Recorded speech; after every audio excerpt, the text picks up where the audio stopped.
Derek Whitman had always believed that success meant more than money. To him, success was about integrity, vision, and the quiet kind of strength, the one that didn't need to shout. As the founder and CEO of Altura Air, one of the most elite luxury airlines in North America, he had built his aviation empire from scratch. From leased propeller planes and risky investments to international recognition and billion-dollar valuations, Derek had poured decades of his life into building not just an airline, but a legacy. And yet, even at the pinnacle of that success, he made it a point to remain grounded. His philosophy was simple: the higher you soar, the more important it is to remember the tarmac where you started. That meant never forgetting his employees, his passengers, or the values that had shaped him. It also meant, every now and then, stepping out of the boardroom and into the everyday experience of his customers. That's why, on a brisk Thursday evening in early spring, Derek chose to fly commercial on one of his own planes. He had a major business summit awaiting him in New York, a gathering of global aviation leaders, investors, and innovators. Normally, he would have taken his private Gulfstream. But tonight, he booked a first-class ticket on Altura Flight 781, departing from LAX to JFK. He wanted to observe how his airline's frontline team operated. More importantly, he wanted to experience what his passengers did. Not from the reports, not from filtered feedback, but firsthand. Derek dressed casually, nothing flashy, nothing that hinted at his billionaire status. A navy hoodie, dark jeans, clean white sneakers, and a well-worn leather backpack slung over one shoulder. His salt and pepper beard was neatly trimmed, and a navy baseball cap sat low on his forehead. He moved through the terminal unnoticed, just another traveler with somewhere to be. When he arrived at the VIP check-in counter, the area was gleaming with polished marble floors and soft gold lighting. A gentle hum of classical music played from discreet ceiling speakers, adding an air of calm opulence. Behind the desk stood a gate agent named Lauren DeWitt, mid-30s, blonde hair in a tight bun, sharp suit, and a sharper gaze. As Derek stepped forward, Lauren didn't smile. "Excuse me, sir," she said, holding up a hand before he could speak. Her tone was firm, rehearsed. "This area is reserved for first-class passengers. Economy check-in is down the hall." Derek paused, blinking once. Then he offered a polite nod. "I'm flying first class tonight," he said, his voice calm, steady. Lauren looked him up and down, visibly unconvinced. "First-class seats on this route start at $10,400, she said, adding a slight emphasis on the price, as though it were meant to act as a deterrent. "Are you sure you're in the right place?" "I booked it weeks ago," Derek said, reaching into his backpack and producing his phone with the boarding pass pulled up. "Here." She glanced at it for no more than a second before shaking her head. "I'm sorry, sir. We can't permit upgrades made with reward points or last-minute purchases in the first-class cabin. Company policy." "I didn't use points," he replied, now suppressing a smirk. "Check again." But Lauren was already motioning for another staff member nearby. "I'll have to verify this with a supervisor," she said crisply. "Please step aside so we can assist our other VIP guests." As Derek quietly moved aside, a suited man came rushing into the scene, his face pale, his breath shallow. He was clutching a tablet and murmuring apologies under his breath even before reaching them.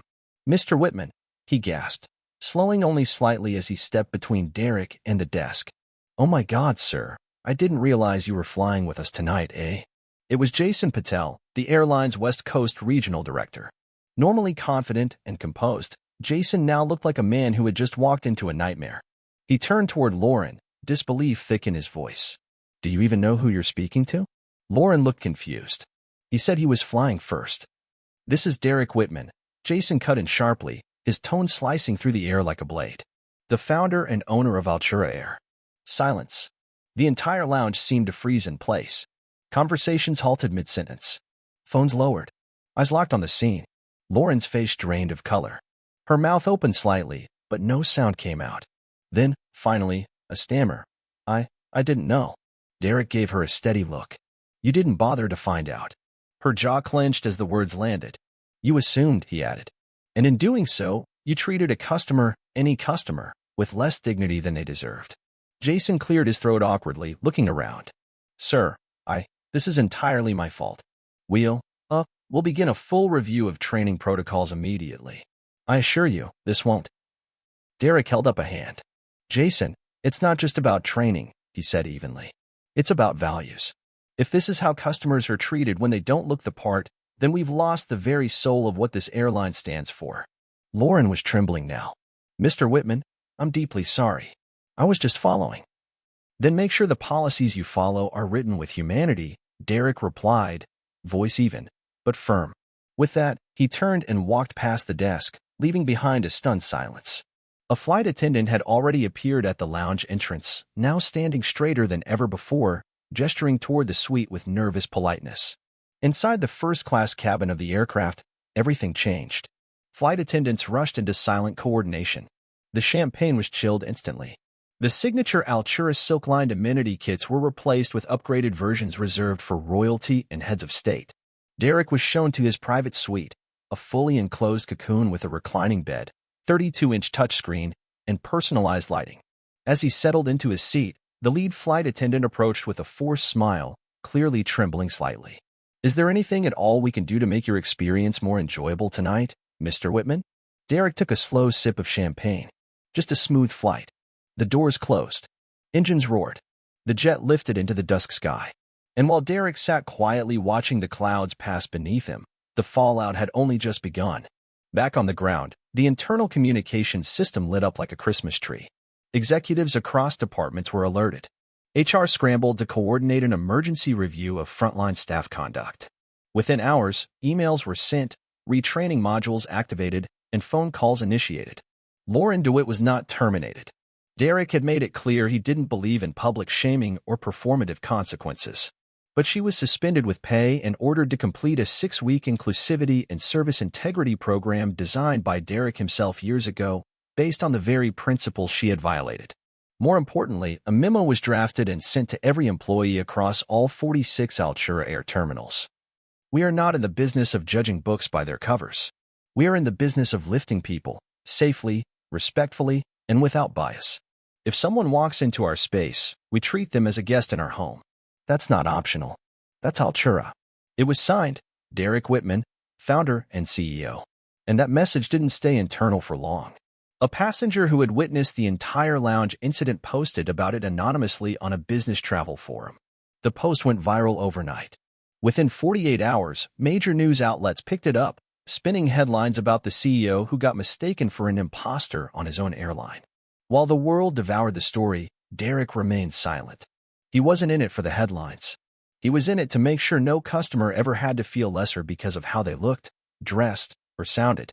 By the time the summit in New York concluded, Altura Air's customer trust scores had risen by 13%. Shareholder confidence remained strong. And more than 600 employees, from gate agents to baggage handlers, had written personal messages to Derek, expressing appreciation for his leadership and pledging to uphold the standards he lived by.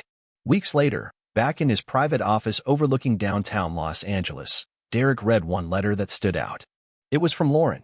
I was wrong, not just in how I treated you, but in how I judged a stranger.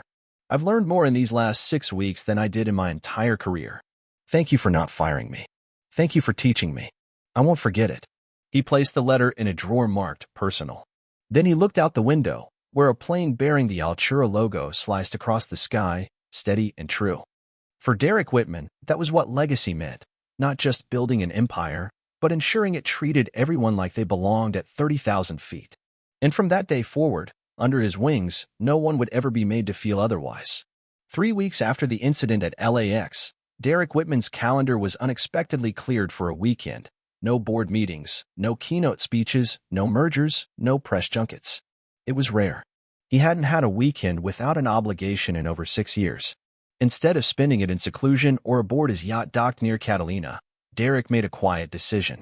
He boarded another Altura Air flight, this time from Miami to Atlanta, again dressed in plain clothes, again without any entourage.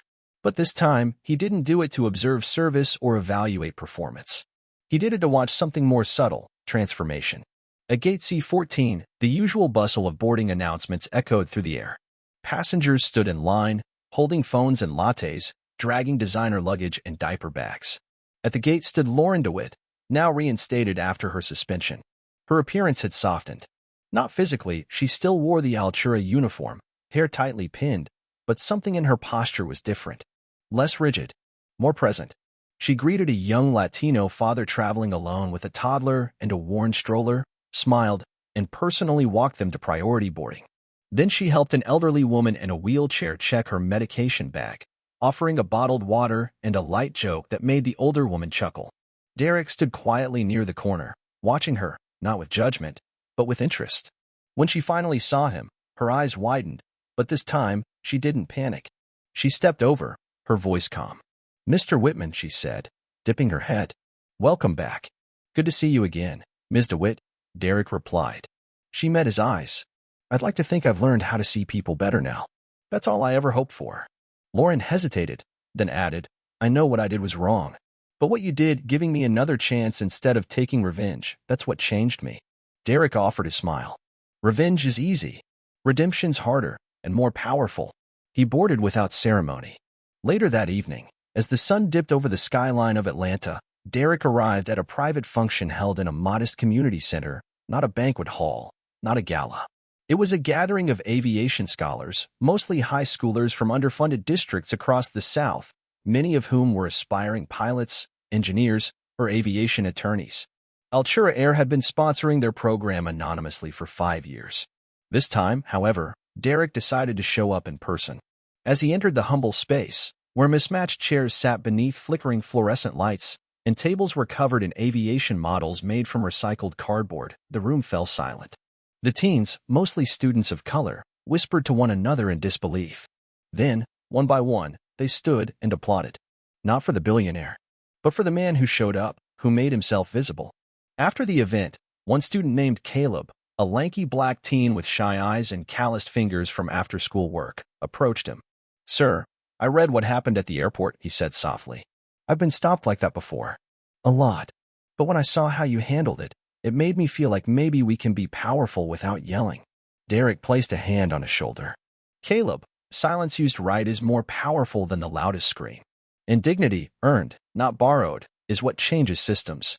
He then handed the boy a small, folded envelope. Inside, a full scholarship to Embry-Riddle Aeronautical University, courtesy of Altura Air. That evening, Derek flew back to Los Angeles, the cabin dark, stars blinking outside the window.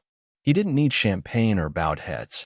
He reclined in his seat, closed his eyes, and let the hum of the engine steady his thoughts. The next morning, headlines buzzed again, but this time, not because of a scandal. The story broke. Altura Air's founder had donated $25 million to fund scholarships for underserved youth entering aviation fields: pilots, engineers, safety officers, flight dispatchers, air traffic controllers. Not a press release. No stage. Just a ripple that would quietly shape generations. And in a conference room back at Altura HQ, a new training video was being recorded. At the front stood Lauren DeWitt. Not to apologize, but to teach. "Every person who walks through our gates is more than a seat number," she said into the camera. "They could be someone's hero, someone's story, someone's Derek Whitman. If you treat them with dignity, you won't just be doing your job. You'll be honoring the spirit of flight, lifting others." And across Altura's 200 terminals, in airports from Seattle to Tokyo, the video played, marking a quiet revolution. Not with thunder, but with wings. And so, Derek's story didn't end in confrontation. It ended in course correction, in grace, in legacy not carved in stone, but carried in the daily choices of those who serve others, not because they have to, but because someone once believed they could be better. Because power isn't in the seat you sit in. It's in how you treat the person you think is standing outside it.